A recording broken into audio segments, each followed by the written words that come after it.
All right, well, we can go ahead and get started. Welcome everyone. My name is Nathan Silverstein. I'm the founder and president of the Polish Club at the University of Texas at Austin. This event is being recorded and will be posted on the Polish Club's website, where we have a virtual library of recordings of all our past guest speakers. I am required by UT to read the following disclaimer. Today's event is being hosted by the Polish Club at UT, a registered student organization. This is not an event sponsored by the University of Texas at Austin. The views expressed today are of the student organization / invited guest speaker and do not represent the views of the university or its officers. I would also like to thank our co-sponsors, UT's Center for Russian, East European, and Eurasian Studies, the Center for European Studies, Liberal Arts Honors, Texas Global, and the Department of Government. We thank you all for your support. With that said, I'm excited to introduce today's speaker, President Aleksander Kwaśniewski. President Kwaśniewski is from Białogard, Poland. He studied transport economics and foreign trade at the University of Gdańsk. In 1989, the president participated in the historic roundtable agreements that helped bring an end to communist rule in Poland.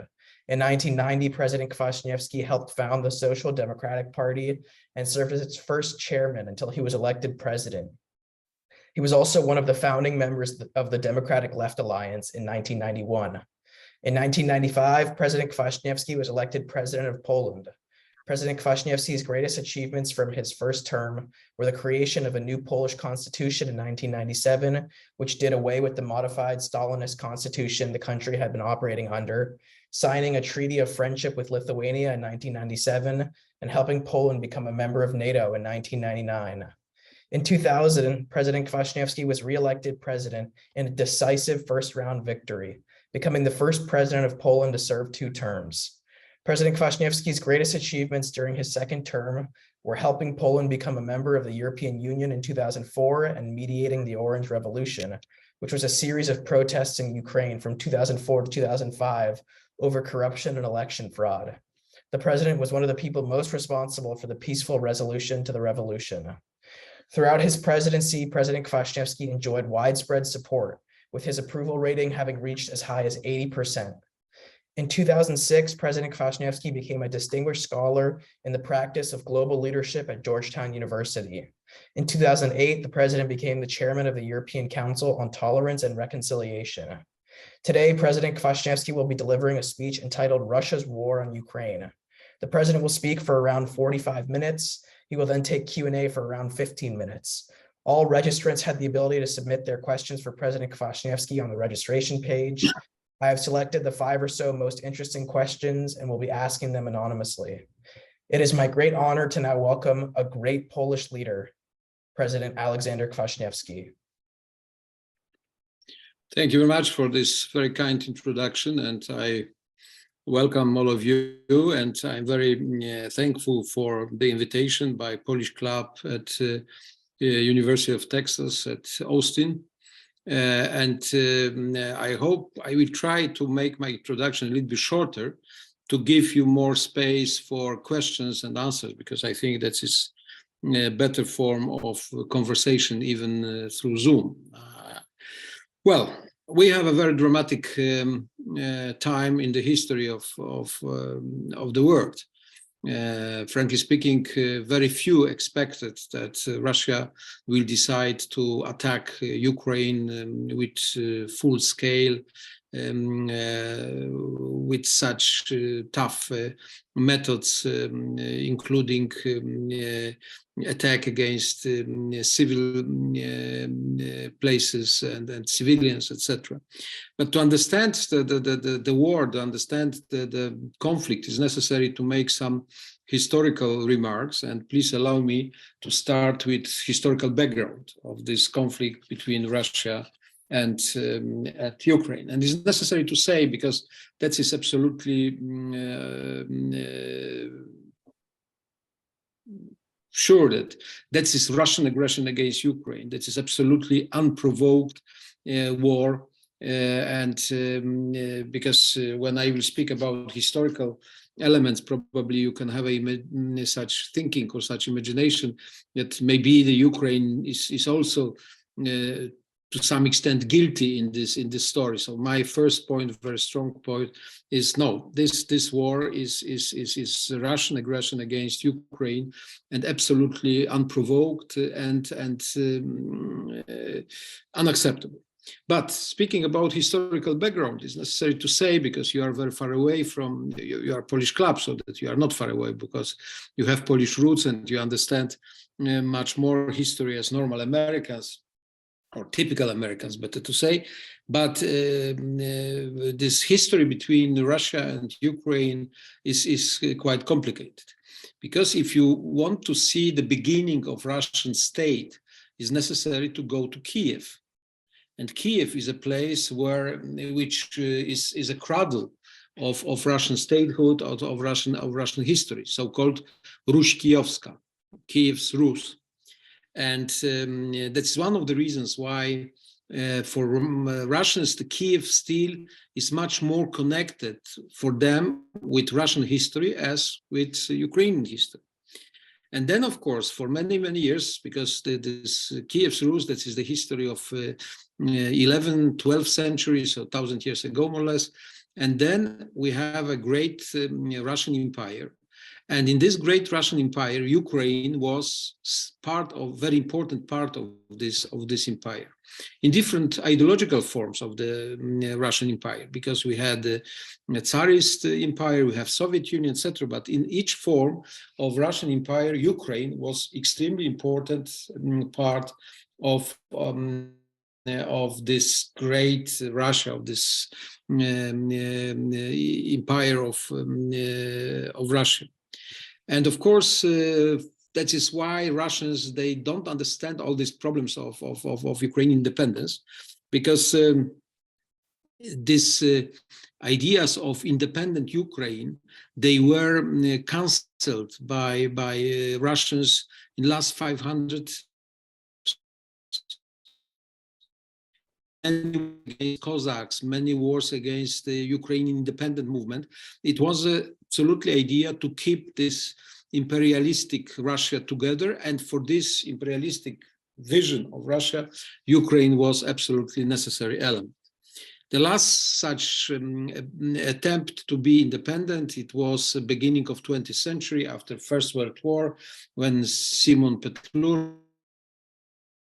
tried to use this international very complicated situation and collapse of Tsarist Russia and Soviet Union to create independent Russia. But after 1 year and some months, this project and this idea didn't success. And the first time when we can speak about independent sovereign Ukraine is the time after collapse of Soviet Union.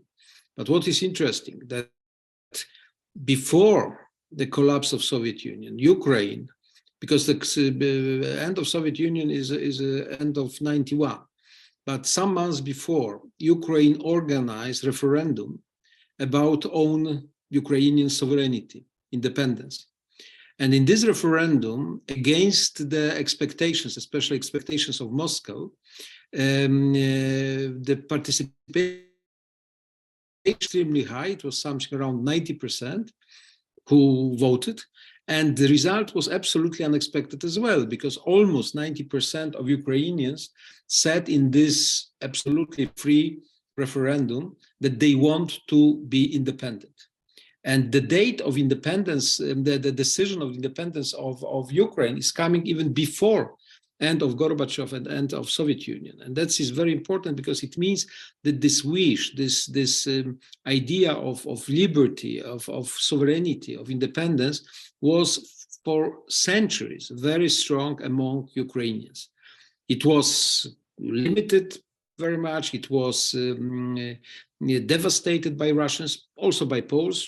It's necessary to say as well, in many centuries, we were some part of this discussion or this fight of Ukraine. But finally, in 91, we have independent Ukraine. And this fact is accepted by ruling forces and leaders of Russian Federation those time.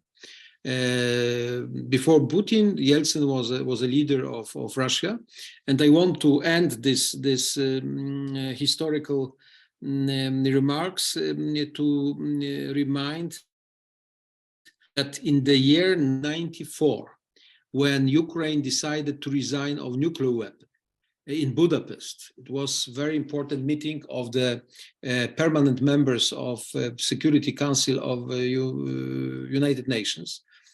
China, Russia, France, Great Britain, and USA, of course. And these countries signed so-called Budapest Memorandum.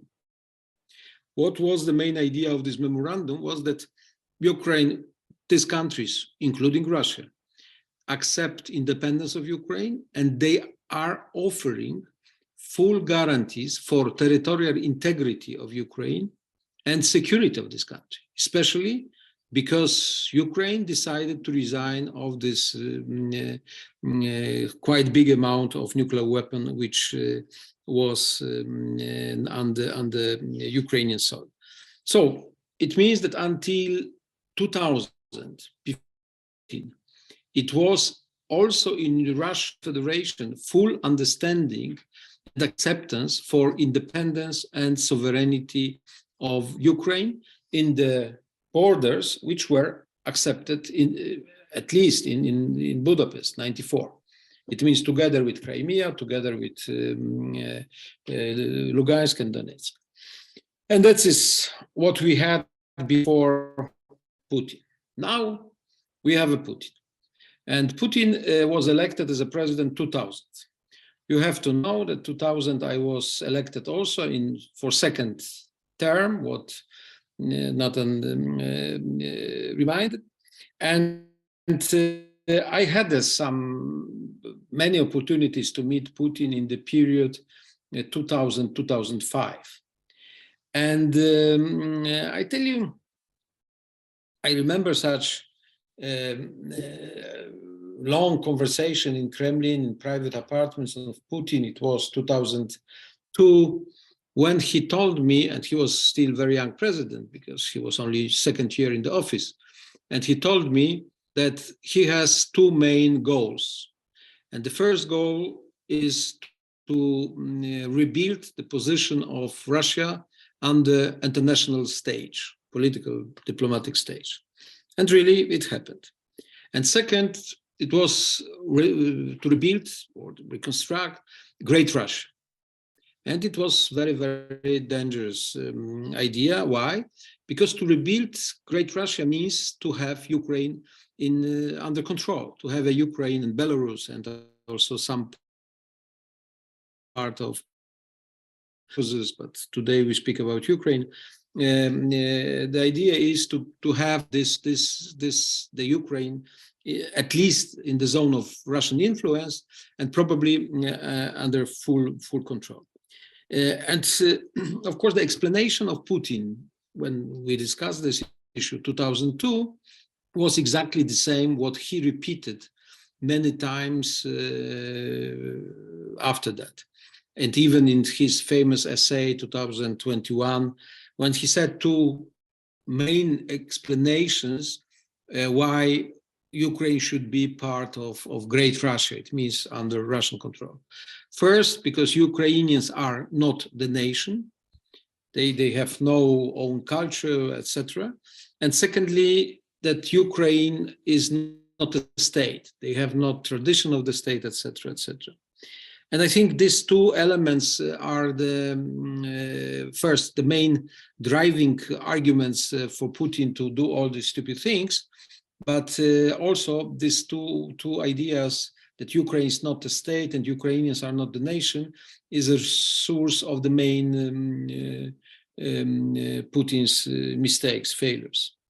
But when I spoke with Putin in 2002, I repeat, he was a young president, my feeling was, okay, that is a dream of new president. Of course, quite legitimate dream to be again strong player in international politics and a little bit dangerous thing to rebuild Great Russia. But then I was very much involved in this Maidan conflict, Maidan crisis 2004-2005, what was mentioned. And after this, I tell you, my conversation, my meetings with Putin were extremely complicated, because I was supporting Ukraine, and Putin was very angry with that, was very unsatisfied. And I remember two conversations in the year 2005, very, very tough, very difficult. But what I realized, that after Maidan, Putin is about Ukraine, not in sense of a dream, but in sense of political plan. Why? Because he was extremely afraid that such situation like in Kiev with Maidan can happen in Moscow as well. And that is one of the main fears of Putin, that the streets, because he doesn't like his democracy, and especially he hates democracy which is demonstrated on the streets in such spontaneous actions, in such spontaneous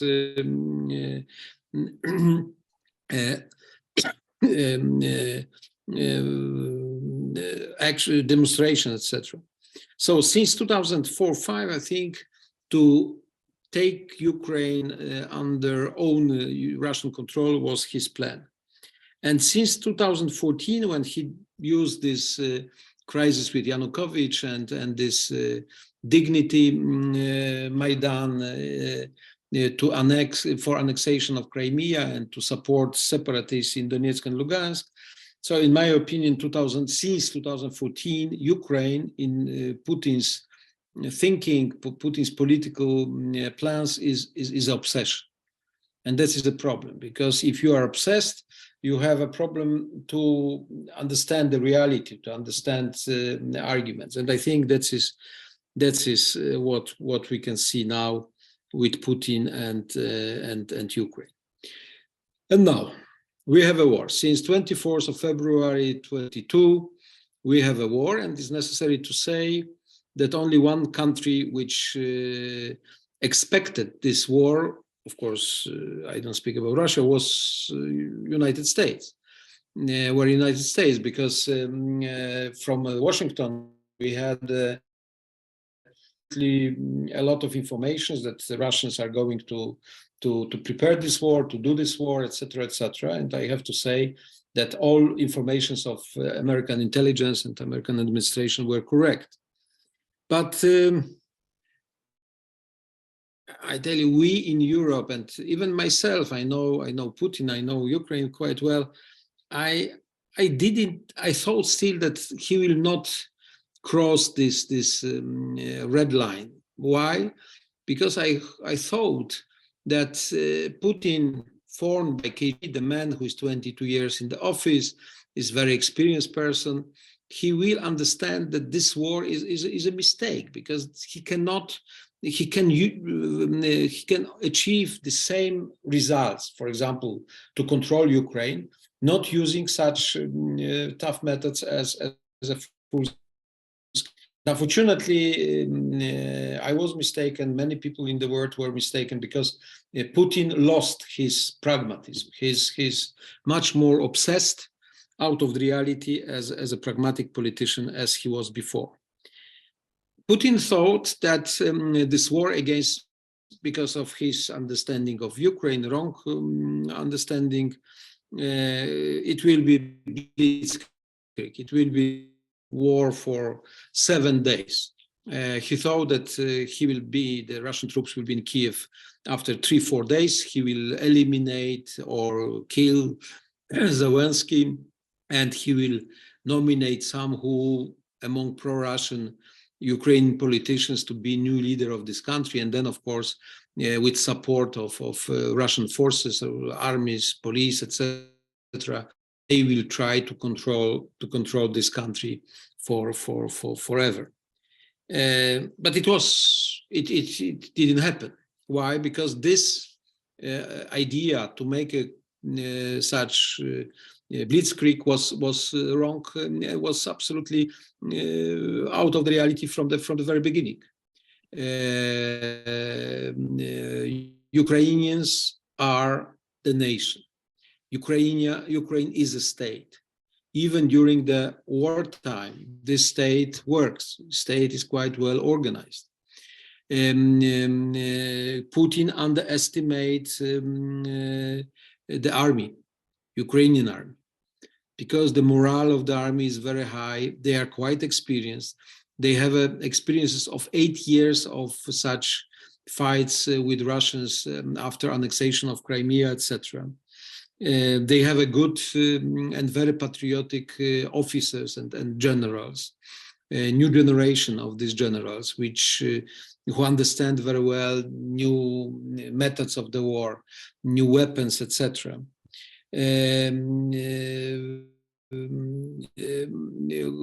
Putin underestimated very much young generation of Ukrainians, because independent Ukraine exists since 91. So it means 31. So all the people, 31, they were born in independent Ukraine. They are not Homo Sovieticos. They are not Soviet people, or very much influenced by Russia. Next, Putin underestimated very much President Zelensky, because his opinion about Zelensky from the very beginning was, well, the man who is a comedian, who is an actor, he cannot be serious politician, etc. And of course, Zelensky had a lot of problems to govern, because he had some lack of experience, what was quite obvious. But during the war, Zelensky is showing the best talents, the best skills. And he decided to give all these war actions for the generals. And today, Zelensky is a leader who is, first of all, responsible for the communication with own citizens and with the world. And this job he's doing absolutely fantastic, because that is his profession. In his life, communication, good speeches, good statements. It was something what was his profession from the very, very beginning. And Zelensky really today is a strong leader of Ukraine, is very respected person in the world. And I think he's one of the most important element of this fight. And next, what was a big mistake of Zelensky, of Putin, was that he underestimated the reaction of the West. Because I know from many statements of Putin, of Lavrov, Minister of Foreign Affairs, that these guys, they don't believe that the West can be united. And such structures like European Union or NATO, they are weak. They are also very, very slow, sometimes demoralized, etc. And today we have to say that the West is very much united. Probably is more united as 10 years ago or 20 years ago. NATO is united with all these supplies of military equipment for Ukraine and organized exercises for Ukrainian soldiers. European Union is very much united to support financially, economically, politically, and in humanitarian actions Ukraine. So that is the next mistake of Putin. And probably the most spectacular sign of this historical mistakes of Putin is that finally two neutral countries, Sweden and Finland, decided to ask for NATO full membership.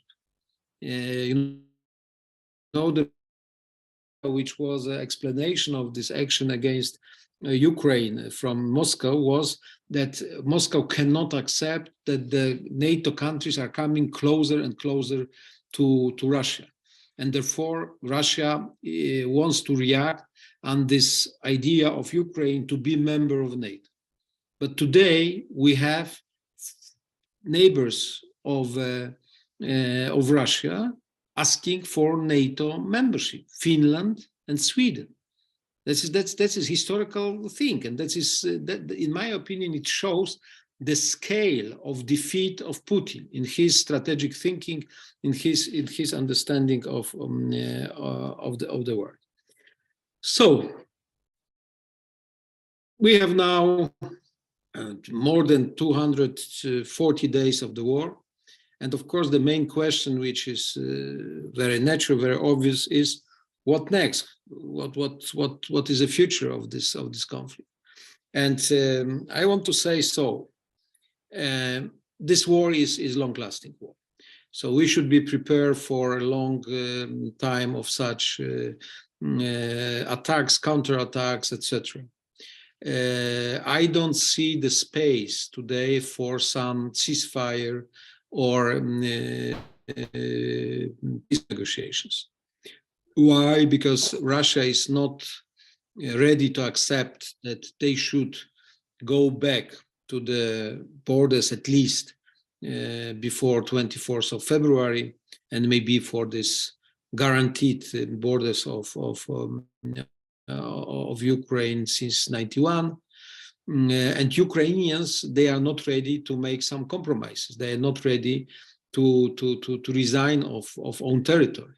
And therefore, for example, the statement of Elon Musk was so much criticized in Ukraine, because it was the idea for the peace, let's Ukrainians give up. You know, that today we cannot expect such a position, because you etc. So the war is for many months probably more complex than Ukraine and Russia in sense of the relations.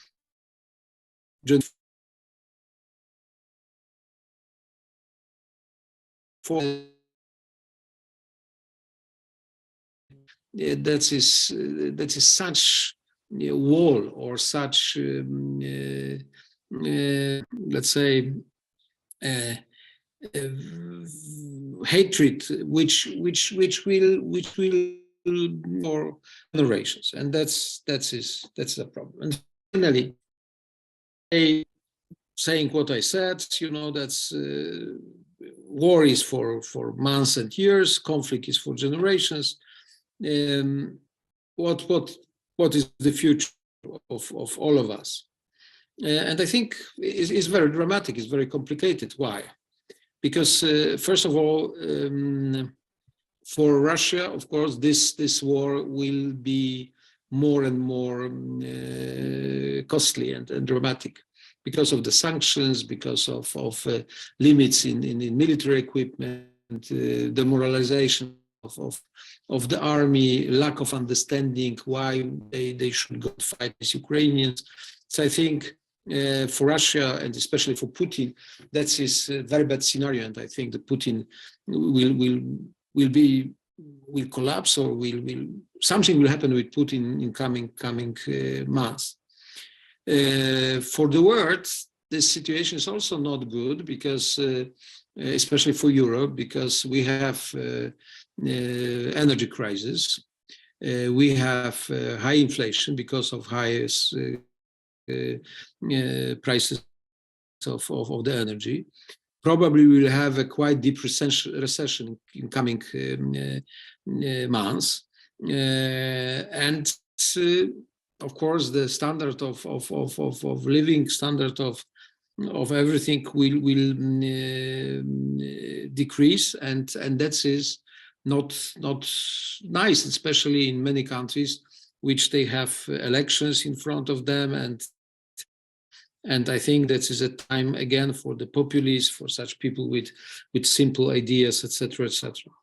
But of course, mainly that's a dramatic situation for Ukraine, because Ukraine still is in time of war.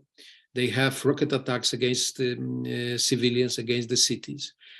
In Ukraine today, we have 12 million people displaced. 6 million are outside, are abroad. The structure of these refugees groups is very special, because mainly they are women with. So the situation is very dramatic. During the war, it's very difficult to think about some investments, about normal life. And that is Ukraine in this situation really is in very, very complicated place, and of course they need supplies of the weapon, because without that they cannot continue the war against Russia. But they need money, they need humanitarian support, and all the things. Millions of Ukrainians are abroad. In Poland today we have something around 2 million Ukrainians, what I said before, women and children. We organize full support for these ladies. We open schools and kindergartens for youngsters. This year, 1st of September, that's the beginning of school year in Poland, we have 500,000 young Ukrainians in Polish schools. Of course, it was not easy to organize, but we did it, etc. So finally, I want to say, so this situation is dramatic, it's complicated, but we can win. That is not so that in this fight against Russian imperialism, Russian authoritarian system, Russian aggression, Russian war crime, we have no chances. No, I think we have a lot of chances. But the precondition of our success is our unity and solidarity. And I think everything what United States are doing is really fantastic, is great. Yeah, I think the support for Ukraine decided by American administration, President Biden, but also by the citizens, by the people of America. That is great, and we need such continuous support in the future. But we have, especially in Europe, we have some difficult test in front of us.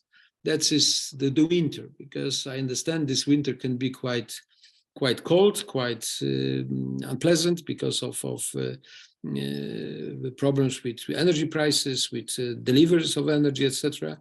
But in any case, we have to continue this solidarity and unity, because if not, Putin will win, and the victory of Putin means the end, frankly speaking, of this democratic world where we accept rights, when we accept individuals, when we accept liberty, when we accept sovereignty of the states, etc. So this conflict is not the conflict somewhere on the margin of the world. This conflict is in the heart of democratic world, and that is our task to do everything what is possible to win this fight for democracy, for freedom, for human rights, etc. Thank you. Thank you very much, Mr. President. Very enlightening speech. I think it's especially important that everybody understand the extensive history behind the issue, which you did such a great job of explaining to us. So now we're going to turn over to questions from the audience. So as I said in my introductory speech, the audience had the ability to submit questions when they registered, and I picked ones that I thought were most interesting and relevant. I think one we can start with, because you touched on this in your speech, is do you think it was a mistake for Ukraine to give up its nuclear weapons? And if yes, do you think Russia would have invaded if Ukraine still had its nuclear weapons?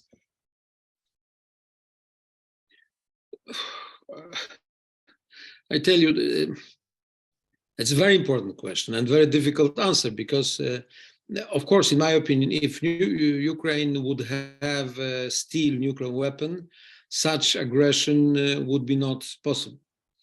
But when Ukraine decided to resign nuclear weapon, it was a totally different period of the history in the world, because we were absolutely optimistic that the world can be without nuclear weapon at all. And even China, even of course United States, but even Yeltsin's Russia, they were ready to accept to sign a lot of documents to reduce this arsenal of nuclear weapon, to accept a lot of limitations, a lot of conventions concerning that. So we didn't, and of course you can say that we probably were too naive, even me, when we thought that the world can be developing in a very peaceful way. But it was so.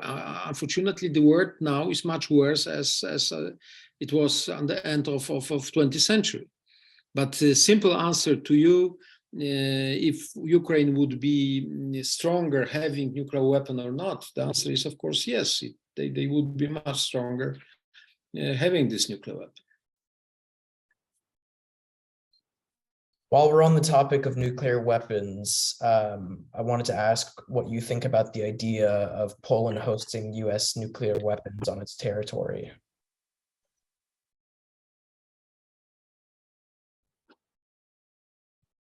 I don't hear you. Can you hear me, Mr. President? I don't hear you. Can you hear me, Mr. President? No, last seconds I didn't hear you. Okay, can you hear me now, though? Now I hear you. Okay, excellent. So I said, while we're on the topic of nuclear weapons, what do you think about the idea of Poland hosting US nuclear weapons on its territory? Well, I tell you, of course, the situation is very dynamic and it's necessary to see what will happen. In my opinion, still, the situation that Poland is a member of NATO, what was one of my main achievements during my presidency, 99, that is the best guarantee of our security. If the situation will be so complicated or worsening that NATO will decide to have some units with nuclear weapon closer to Russian border, of course, it will be necessary to do. But today, I think still is not necessary for Poland to have a nuclear weapon now. For us, it's very important to have American units in Poland, to have a very good air control system in Poland. And I think what was decided by NATO last month and by Biden as well, the strengthening of so-called eastern flank of NATO, that is a must, because the real aggressor is coming from the east. Today, it's not necessary to have a so strong units or equipments in Spain, Portugal, or somewhere. But in eastern flank means Poland, Romania, and Baltic states, Latvia, Lithuania, Estonia. That is something what can be decisive for the future of NATO and for our security. While we're on the you mentioned NATO, so to pivot towards NATO a bit, what do you think are the chances that Ukraine's NATO membership application will be accepted? Well, I'm very much in favor of that. I would like to see Ukraine as a full member of NATO, but being political realist, I can say so. Very much depends how this war will be finished. If Ukraine will win, what is not easy, and that is not decided, then of course this NATO membership, because victory of Ukraine means the huge defeat of Russia. And such weak Russia cannot oppose Ukrainian membership in NATO. So, but that is, well, nice scenario, but frankly speaking, not very much realistic. So I think that much more realistic scenario is that we'll have some kind of peace deal with Russia. And I think I can imagine, for example, that Russia will decide, okay, all these regions, Donetsk, Lugansk, Kherson, etc., are Ukrainian. About Crimea, we'll discuss on diplomatic way next, nobody knows how many years. But the condition to accept this return of Ukraine on the 100% of own territory is that Ukraine will be not a member of NATO. And I can imagine such negotiations. And then, of course, I can imagine also many countries in NATO that will say, okay, that is a good deal, we have to accept it.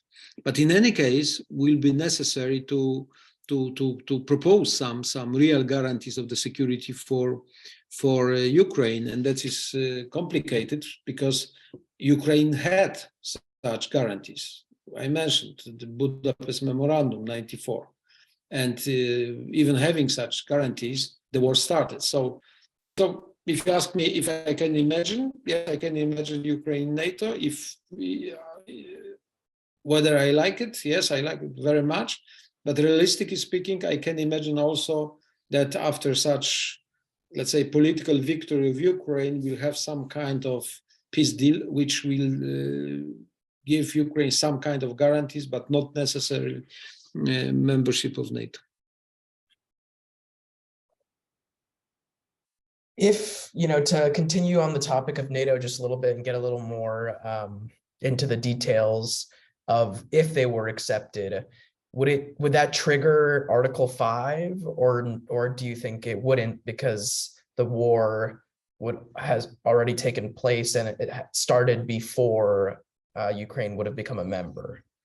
No, I tell you, the Article 5 is absolutely crucial for NATO, and in my opinion, that's still the very, very important argument. Huh? Sorry? No, I didn't say anything.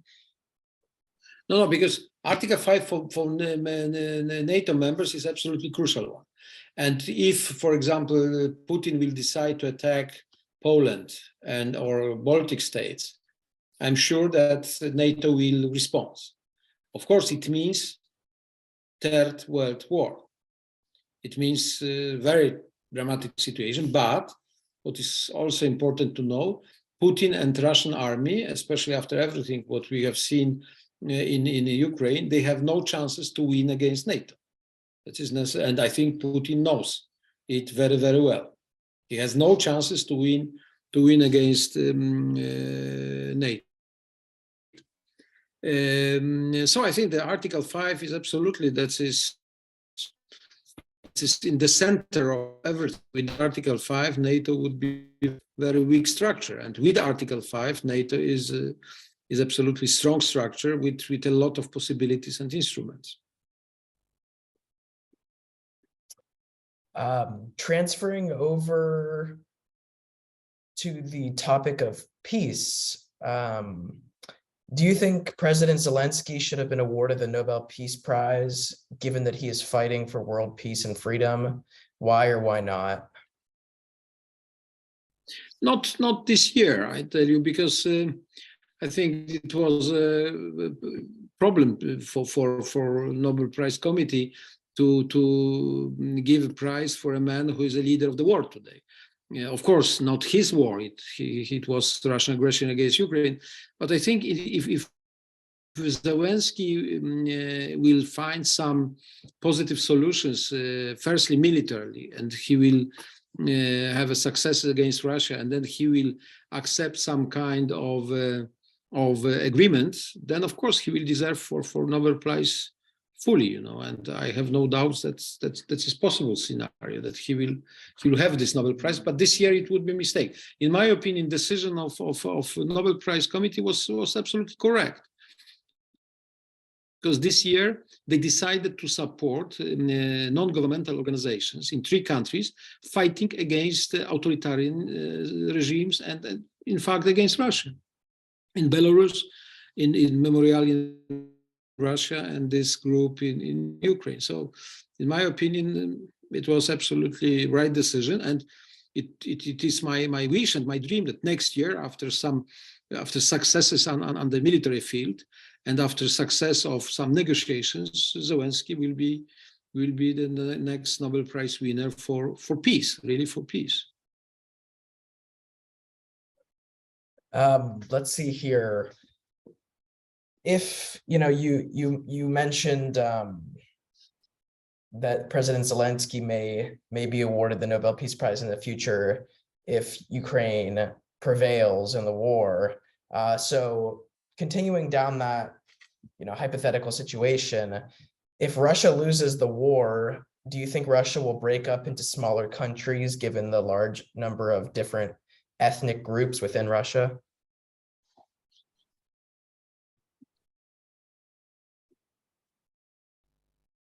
I don't hear you again. Please repeat the last sentence because I don't hear it. I Hello? asked if Russia loses the war, do you think Russia will break up into smaller countries given the large number of? No, I don't think so. No, I don't think so. Of course, the success of Ukraine means the end of Putin and his political system called Putinism. I think it will be a lot of tensions, quite serious in the regions, also probably organized by younger generation, etc. But I think still Russia, after collapse of Soviet Union, frankly speaking, the main parts of this empire left. And if it's easy to imagine that, for example, Ukraine is independent, or Georgia is independent, or Kazakhstan is independent, but to imagine that Tatarstan will be independent, or Chechnya probably can be independent much more as others, but in my opinion, such I can imagine the time of a lot of tensions, but not collapse of Russian Federation. But of course, collapse of Putin, no doubts, because lack of the success in this aggression against Ukraine means the end of Putin's era. And of course, we don't know who will be the successor of Putin, because probably will be the person not very far away from Putin's thinking. But in any case, new person in Kremlin has a chance to do something, because this new person, new leader, will be not responsible for the war. So he can say in the first statement, okay, let's go to make some peace negotiations, because I know I didn't decide about the war. That is not my war. But still, we have a Putin, and that's, it would be fantastic to see his collapse sooner and not later. But I'm afraid that we will see this change in a little bit later as we would like to see it. In a similar vein, we're talking about Russia and potential regime change and the Russian mentality in general. In your opinion, do you think the Russian people have a desire for democracy? That is a very good question, I tell you. That is probably fundamental question. I tell you why, because I was asked many times, that is Putin's war or is Russian war? And I tell you, of course, this is Putin's war because he decided about it, etc.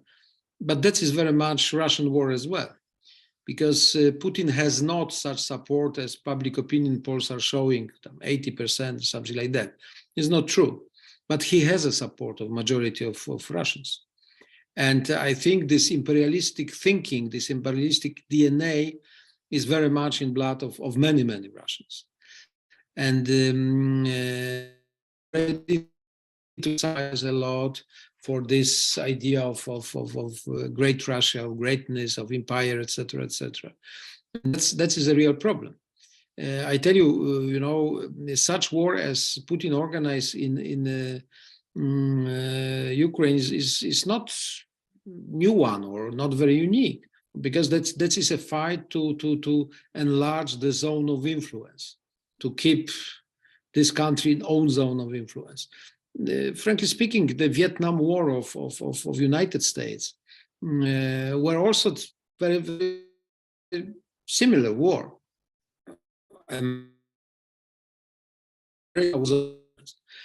But why America finished this war in the United States?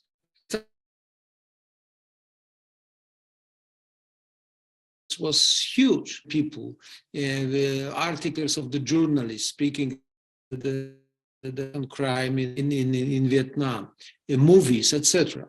Look what is going in Russia. We have no one movie, we have no one article, we have very few demonstrations. It means that is a problem with Russians, with Russia.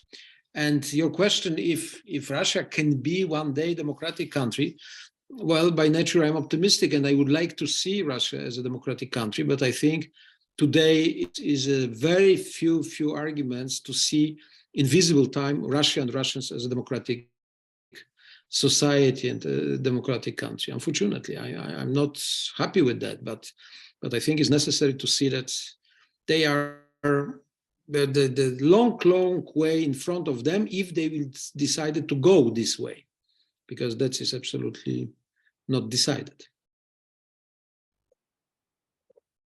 I think we have time for one final question. So I think it'll be a bit more Poland specific.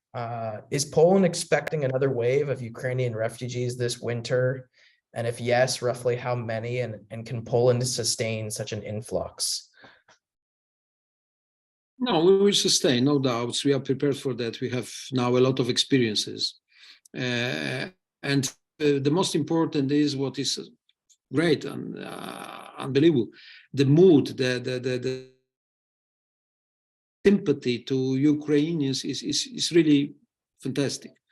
And it was not so obvious because, you know, the history between Poland and Ukraine, especially in 20th century, was quite complicated, etc. Today, it works. So I think it is not a problem for us how we'll accept next wave of refugees. We'll organize everything. And that is common effort. It's effort of the people, of the government, of the local governments, and really it looks good. You know, in Poland we don't have such camps for refugees. These people are living with us in our houses, families. They rent the flats. It looks really good. The problem with refugees, this is a problem for Ukraine, because I told you 12 million people are displaced. 500,000 women with children are abroad. And if we will not offer them possibility for return to, it means for Ukraine in longer term demographic catastrophe. Because can you imagine that many years these husbands and women and kids are totally separate, they have no contacts. It means a lot of easy to imagine consequences. So I think that is one of the reasons why I'm very active. I'm doing a lot of things for such small projects of reconstruction in some places in Ukraine which are safer, where it's necessary only to rebuild one school, one hospital, some buildings, etc. Because having private-public partnership is possible to build, to introduce such projects soon, and then to offer for these refugees return. Because for the future of Ukraine, these refugees, these people are absolutely necessary. But about Poland, don't worry. We will do our job as well as possible, because our hearts are open for Ukrainians. And it looks very nice. I tell you, when in Warsaw today, Warsaw is a city with more or less 2 million people. We have at least 200,000, maybe more Ukrainians. A lot of Ukrainian cars, Ukrainian language on the street, and it looks very normal. You know, no problem with that. Well, we're at time and we want to be respectful of your time, Mr. President. Thank you very much. Thank you very much. I don't know. Technically, you did you understand me or not? I'm sorry, what was the question? No, the techniques was okay. You know, did you hear me, or everything was fine? Yeah, everything was great. We heard Connection was good. Everything was great. We heard you loud and clear. Thank you very much Thank you. for an extremely educational and eye-opening conversation. Everyone, on behalf of everyone, I'm sure everyone who attended this meeting is, very grateful for your time. Everyone who's Thank you. on the My pleasure. meeting, yeah, I'm not sure if everybody who's on the meeting understands, but it's now 7 p.m. on a Saturday in Poland. So I think that's a testament to President Yes. Kwasniewski's, greatness that he was willing to do this talk at such a time. And we feel very grateful that there's leaders like you out there, Mr. President. Thank you very much, especially for you. Thank you. Thank you. Bye-bye. Here.